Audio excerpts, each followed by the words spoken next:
સુરેન્દ્રનગર જિલ્લાના લીંબડી તાલુકાના bus station પાસે આવેલા બાબા સાહેબ આંબેડકરની પ્રતિમા રોડ અંધારપટે જોવા મળી રહ્યો છે. વાત કરવામાં આવે તો હાલ જ્યારે મા દુર્ગાના નવલા નોરતા ચાલતા હોય ત્યારે નાની બાળાઓ સહિત મહિલાઓ ફરવા માટે નીકળતા હોય છે. ત્યારે આ રોડ અંધારપટ હોવાના કારણે બાળકો સહિત મહિલાઓ પરેશાન બને છે. તેમજ વહેલી સવારે ગ્રામ્ય કક્ષાએથી તાલુકા ખાતે ભણવા આવતા વિદ્યાર્થીઓને પણ લાઇટો ન હોવાથી પરેશાનીનો સામનો કરવો પડી રહ્યો છે.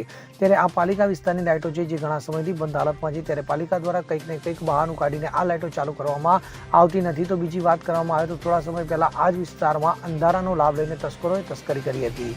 તો શું આ બાબતે નગરપાલિકા જવાબદાર બનશે ખરી? આવા અનેક સવાલો ઉઠવા પામ્યા છે.